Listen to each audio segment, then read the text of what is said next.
नमस्कार। इस समय हूँ जिला फिरोजाबाद में। जिस संस्थान में बैठा हूँ, संस्थान का नाम है शांति पब्लिक इंटर कॉलेज, जो कि गदोखर में स्थित है। हमारे साथ बात करने के लिए उपस्थित हैं यहाँ से प्रधानाचार्य महोदय। इस संस्थान का जिन लोगों ने इस संस्थान की नींव रखी थी, वो सारे लोग यहाँ उपस्थित हैं। जानने का प्रयास करता हूँ कि वास्तविकता इस संस्थान को स्थापित करने का उद्देश्य क्या था, संस्थान की स्थापना कब हुई थी, कोविड के समय सरकार संस्थान ने क्या-क्या चैलेंजेस फेस करे थे, सरकार का सहयोग कैसा रहा था, परीक्षाओं का दौर आ गया है तो तैयारियां कैसी चल रही हैं, परीक्षाओं के बाद नया सत्र स्टार्ट होगा तो उसके लिए एक बार संस्थान क्या डेवलपमेंट करने वाला है। सर, सबसे पहले तो आपका स्वागत नमस्कार सर। मेरा नाम महेंद्र सिंह है। मैं इस विद्यालय में उप प्रधानाचार्य के रूप में उपस्थित हूँ और दूसरा हमारा रिलेशन है, जो हमारा ये विद्यालय है, वो हमारे माननीय मौसा जी का है। और इस विद्यालय में बहुत सारी ऐसे मैं जुड़ा हूँ, तो इससे बहुत सारी चीज़ें ऐसी मैंने देखी हैं। इस विद्यालय की जो स्थापना हुई थी 2006 में हुई थी, और जबकि यहाँ का जो रेज़िडेंट है, जो हमारे मौसा जी हैं, इटावा में रहते हैं, गांधीनगर में। बट इस विद्यालय को गाँव में स्थापित करने का उनका एक उद्देश्य था कि उन्होंने गाँव से निकल के बहुत सारी चीज़ें देखी थी, कि गाँव में एक सबसे बड़ी समस्या है कि हमारे यहाँ पर महिलाओं को बहुत कम दवा हुई। जितने भी हम निचले स्तर पे जाएँगे, तो महिलाओं के साथ में ज़्यादातर, जैसे आपने प्राचीन सभ्यता चली, तो आज भी गाँव में वो चीज़ देखने को मिलती है। लोग यहाँ के जो हमारे गार्डियंस हैं, पेरेंट्स हैं, वो अपने बच्चियों को बाहर नहीं भेजना चाहते हैं। तो इन चीज़ों को देखते हुए, जबकि ये बिल्कुल हकीकत है कि इस विद्यालय की जो हमने यहाँ पे स्थापित किया, अगर इसका आधा भी हिस्सा जो इतना इन्वेस्ट किया है, वो अगर हम किसी शहर में लगाते तो बहुत अच्छा प्रॉफ़िट करते हैं। यहाँ प्रॉफ़िट से नहीं है, एक लगाव था कि हम अपने गाँव में अपने माताजी के नाम से विद्यालय चलाएँ। ये शांतिपाल इंटर कॉलेज जो है, वो हमारे मौसा जी की माताजी के नाम से है। और इसी के साथ में एक नई संस्था खोली है, जेएस पब्लिक स्कूल, जो हमारे मौसा जी के दाऊ के एक्सपायर हो गए हैं, उनके नाम से खोली गई है। उनकी शादी नहीं हुई थी, तो इस वजह से उनका नाम अमर बना रहे, इस वजह से उनकी नई संस्था खोली गई है, जो इंग्लिश मीडियम है प्योर। है। सर, एक सवाल आपसे है जो कि संस्थान की स्थापना हमने बताया कि किस उद्देश्य के साथ करी थी। उसके बाद एक कोविड का दौर आपने देखा, तो उस समय संस्थान को क्या-क्या चैलेंजेस फेस करने पड़े? हाँ, ये बिल्कुल सही बात है कि कोविड के समय में हमारा पूरा देश बहुत ही परेशानियों से निकला हुआ है, और विद्यालयों के लिए बहुत बड़ा चैलेंज ये था कि ग्रामीण क्षेत्रों में जो सरकार ने निर्देश दिया था कि सभी ऑनलाइन क्लासेस चलाएँ। लेकिन ऑनलाइन क्लासेस चलाने में सबसे बड़ी ये दिक्कत थी कि सभी के पास में मोबाइल उपलब्ध नहीं थे। तो सरकार की तरफ से ऐसा कोई वो नहीं मिला कि उनको बच्चों को मोबाइल उपलब्ध कराए जाएँ, या कोई ऐसा कार्य किया जाए जिससे हर बच्चे को शिक्षा मिल सके। इसमें लगभग 30% गाँव के हिसाब से देखा जाए, तो 30% लोग हैं जिनके पास में एंड्रॉइड फ़ोन है, जो क्लासेस अटेंड कर सकते थे, और 70% फीस थी, बिल्कुल बच्चे क्लास अटेंड नहीं कर पाए, जो जुड़ ही नहीं पाए, विद्यालय में नहीं बुला सकते थे उन बच्चों को। तो एक समस्या इसकी बहुत ज़्यादा रही है कि हम लोग सभी बच्चों को क्लासेस नहीं दे सके। जी। अभी कोविड का ज़िक्र हो रहा था सर, कोविड के बाद जब स्टूडेंट आपको मिले थे, 2 साल का पूरा गैप रहा, पूरा बहुत लंबा टेन्योर रहा, उस समय स्टूडेंट की सिचुएशन क्या थी? स्टूडेंट्स बिल्कुल ही ज़ीरो स्तर पर थे। हम लोगों ने काफ़ी प्रयास करके उन बच्चों को अच्छे से अच्छे सिखाया, तैयार किया। उनके जो बेसिक कांसेप्ट क्लियर नहीं थे, वो कांसेप्ट दोबारा से क्लियर किए।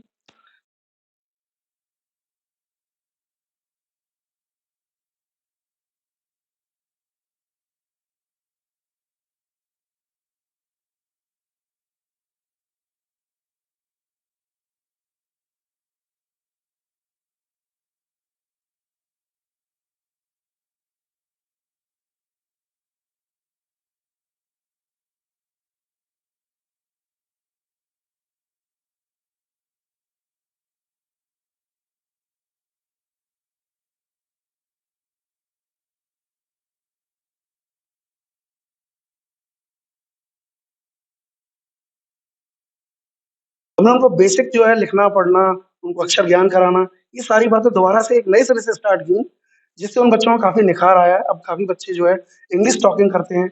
हम इंग्लिश क्लासेस भी रखते हैं, नवोदय क्लासेस भी कराते हैं। यानी हमारा बहुत एक उद्देश्य लेके चल रहे हैं, विद्यालय का जो एम है, सपना है, वो पूरा कर रहे हैं हम लोग इस क्षेत्र में रह कर के भी।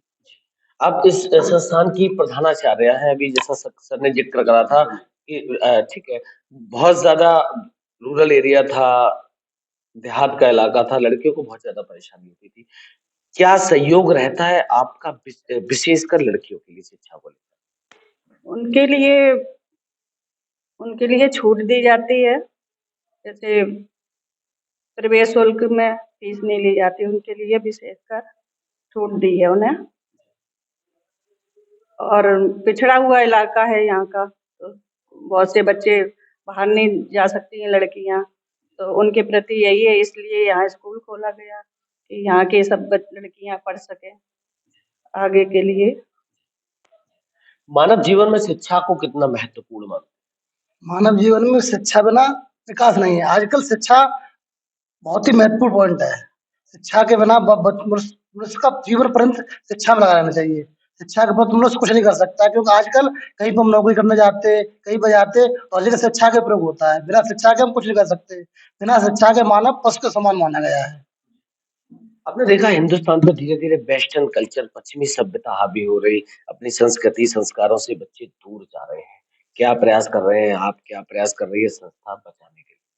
बिल्कुल, ये बहुत आपने जो ये प्रश्न पूछा है, बहुत ही समाज को लेके रिलेटेड प्रश्न है और आजकल आप देख भी रहे होंगे कि सोशल मीडिया के माध्यम से आप इतना इसका इफ़ेक्ट पड़ता जा रहा है कि जो हमारी प्राचीन सत्ता है, लोग अब उसे भूलते जा रहे हैं। हमारे जो बच्चे हैं, ज़्यादातर इसको बहुत ज़्यादा नेगेटिविटी पॉइंट ले रहे हैं। तो एक सबसे पहला आपके चैनल के माध्यम से एक अपने समाज को, सभी को एक अपनी राह रखना चाहता हूँ और हमारी नहीं, हर पेरेंट्स की राह है कि आजकल उनके जो बच्चे हैं ना, तो वो प्राचीन सत्ता को बिल्कुल भूलते जा रहे हैं, मान-सम्मान सारी चीज़ें भूलते जा रहे हैं। तो उनके लिए क्या है, देखो विद्यालय का काम होता है कि शिक्षित करना, शिक्षा एक गाइडेंस लाइन देना होता है, लेकिन उनको चलने के लिए हमें उनके पेरेंट्स की सपोर्ट की ज़रूरत होती है। पेरेंट की सपोर्ट देखो, जैसे विद्यालय में बच्चे हमारे पास 6 घंटे रह रहे हैं, उसके बाद में 18 घंटा बच्चा घर पर रह रहा है।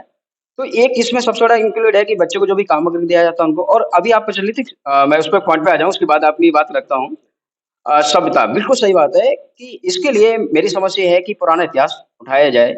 जैसे हमारे देश पर कुर्बान रानी लक्ष्मीबाई, मीराबाई और जो पूर्वज हैं, उनका इतिहास को दोहराया जाए, जिससे बच्चों के अंदर ये चीज़ आए, नई-नई चीज़ों को ना दिखाया जाए। आजकल क्या है, सबसे ज़्यादा सोशल मीडिया फोकस की वजह से हमारे बच्चे दिन-प्रतिदिन नेगेटिव एक्टिविटी में ज़्यादा जा रहे हैं। तो उनके लिए हम अपने विद्यालय में एक सबसे मेन उद्देश्य रखते हैं कि जैसे ड्रेस कोड होता है, सभी विद्यालय में होता है, लेकिन हम ड्रेस कोड पे बहुत फोकस रखते हैं कि ड्रेस ऐसी होनी चाहिए। एक तो सभी समानता का भाव होता है ड्रेस के माध्यम से। दूसरा, इस चीज़ को मेन फोकस हमारा इसलिए जैसा आपने कहा सभ्यता को लेकर, तो ज़्यादा से ज़्यादा प्राचीन चीज़ों को बताया जाए, अपने पूर्वजों के बारे में बताया जाए कि हमारे पूर्वज इस प्रकार से थे। बिल्कुल पीड़ित ना किया जाए, लेकिन शिक्षा को एक महत्वपूर्ण उद्देश्य देके अच्छी-अच्छी बातों को, अच्छे-अच्छे विचारों को रखा जाए। सर एक सवाल है, कौन-सा सब्जेक्ट पढ़ाते हैं? I am the teacher of English and I deal also as a principal here. आपने इंग्लिश का ज़िक्र करा, एक वो दौर था जब हिंदी मीडियम के स्कूल्स हुआ करते थे। आज इंग्लिश मीडियम को पेरेंट्स ज़्यादा प्रेफ़र करते हैं। क्या कारण है कि अपनी भारतीय संस्कृति, भारतीय भाषा हिंदी है, उसके बाद लोगों का रुझान इंग्लिश की तरफ? इसका मुख्य कारण यही सर कि इंग्लिश एक वर्ल्ड वाइड लैंग्वेज है। इसके बिना हम कहीं बाहर निकलते हैं तो हमारी भाषा को कोई समझता नहीं है। हिंदी भाषा में अगर बात करेंगे तो तमिल से हो या कोई विदेशी व्यक्ति हो, वो हमारी बातों को समझ नहीं पाएगा। मोस्टली क्या है कि हमारा वर्ल्ड वाइड क्या है कि इंग्लिश का प्रचलन रहा। अंग्रेजों के टाइम से भी पूरी वर्ल्ड वाइड उन्होंने उनका शासन रहा। इस वजह से भी मूल उद्देश्य ये है कि उनका जो भाषा का प्रचार ज़्यादा तेज़ी से हुआ। तो आज ये वर्ल्ड वाइड लैंग्वेज क्यों बनी? हम लोग गुलाम रहे उनके। गुलामी की दास्ता की वजह से ही हमारे ऊपर आगे हावी हो गई भाषा। हमारी भारतीय संस्कृति को हमें बिना बुलाए हुए अपनी इंग्लिश को सिर्फ नॉलेज के लिए सीखना है, ना कि केवल उसको अपने ऊपर कल्चर पे हावी होने देना है। तो मेरा उद्देश्य यही है कि नॉलेज के लिए सिखाएँ, हावी ना होने दें। भारतीय संस्कृति, भारतीय मूल में जो संस्कृति है, उसको ज़िंदा बनाए रखना है। साथ-साथ संस्कार भी देने हैं बच्चों को, जिससे कि अपने जीवन मूल्यों को पहचान सकें। हमारा उद्देश्य क्या है? संस्था का उद्देश्य यही है सिर्फ़ एक कि बच्चे जीवन मूल्यों को अच्छा बनाएँ और अपने आप को एक युग पुरुष बनाएँ आगे चल के। देश का नाम रोशन करें, देश की भावी पीढ़ी को एक उपदेश दें। आपके चैनल के माध्यम से यही कहना चाहूँगा कि सब शिक्षकों का एक ही धर्म है, बच्चों को शिक्षित बनाएँ, एक अच्छा नागरिक बनाएँ ताकि देश की सेवा कर सकें। परीक्षाओं का दौर है, तैयारियाँ कैसी चल रही हमारे यहाँ सर परीक्षाएँ लगभग UT4 क्लियर हो चुका है और after 1 month we will conduct the annual examination, but we are here celebrating for the national national programme at least 15 February. 15 फरवरी को हमारे यहाँ वार्षिकोत्सव होने वाला है, तो एनुअल डे की रिहर्सल कर रहे हैं बच्चे सब और तैयारियाँ हमारे यहाँ बेस्ट बेस्ट हैं। हमारे यहाँ कोई भी 85% से स्टूडेंट नीचे नहीं है। ये हमारी प्रिपरेशन। आफ्टर एग्ज़ाम नया सेशन स्टार्ट होगा, तो इस बार संस्थान क्या डेवलपमेंट नया क्या देने वाला है? बिल्कुल सर। एक सबसे बड़ा ये है कि हमने देखा है कि जितने भी प्राइवेट विद्यालय हैं, ज़्यादातर सभी विद्यालयों का नाम नहीं लेना चाहते हैं। हमारे आस-पास भी विद्यालय काफ़ी हैं, जिसमें प्रयोगात्मक परीक्षा को बिल्कुल महत्व नहीं दिया जा रहा है। तो हमने एक सबसे ज़्यादा इस पे बहुत फ़ोकस किया है कि हमने physics, chemistry, biology, zoology, otherwise home science भी सभी की लैबें स्टार्ट की हैं। और लैबों पर मेरा बहुत फ़ोकस है क्योंकि बच्चे एक थ्योरी एक ऐसी होती है कि थ्योरी को याद करना होता है।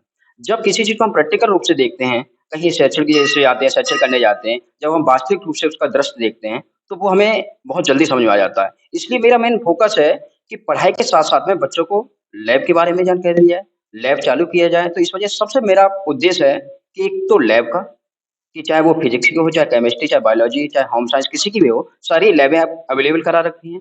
तो मेन फ़ोकस हमारा लैब पर अब की सर रहा है। और दूसरा है कि हमने जैसे अपनी नई संस्था जीएस पब्लिक स्कूल के नाम से है, तो उसमें डिजिटल कंपाउंड स्टार्ट कर रहे हैं। क्योंकि आपने देखा होगा जैसे बच्चे कोई भी सीरियल वगैरह देखते हैं, तो उसमें एकदम फ़ोकस हो जाते हैं, क्योंकि इसमें 2 चीज़ जैसे हमारी ज्ञानेंद्रियाँ हैं।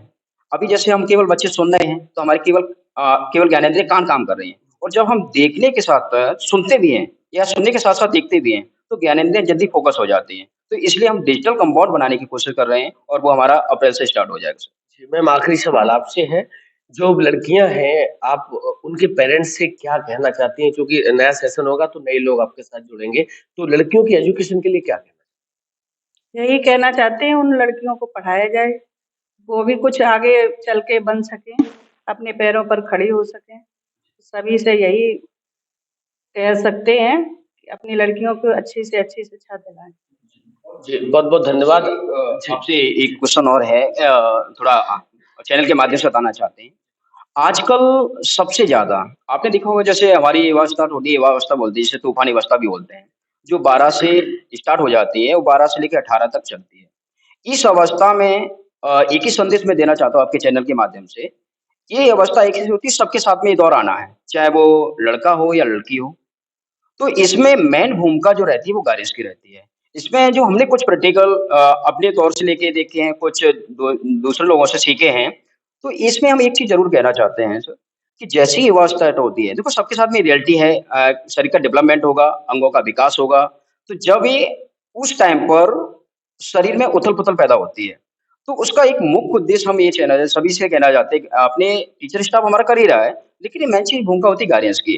तो इस आपके चैनल के माध्यम से हम एक ही चैनल कह देते हैं कि युवा अवस्था जैसे स्टार्ट होती है, बहुत से हमारे जो गार्डियंस हैं, पढ़े-लिखे नहीं हैं, वो नहीं समझ पाते हैं कि क्या चल रहा है, कि हमारे बच्चे बिगड़ रहे हैं, कैसे बिगड़ रहे हैं, उन्हें ये चीज़ नहीं पता होती है। तो हम आपके चैनल के माध्यम से बताना चाहते हैं कि युवा अवस्था में सभी के साथ होना है, तो व्यवस्था में 2-4 चीज़ों का ख़्याल रखा जाए, तो हो सकता है कि हमारे बच्चे इन चीज़ों से बच जाएँ। ये क्या होता है कि जैसे ही व्यवस्था स्टार्ट होती है, तो बच्चे एकांतपन में रहने की कोशिश करते हैं, एक अपनी गैंग बनाने की कोशिश करते हैं।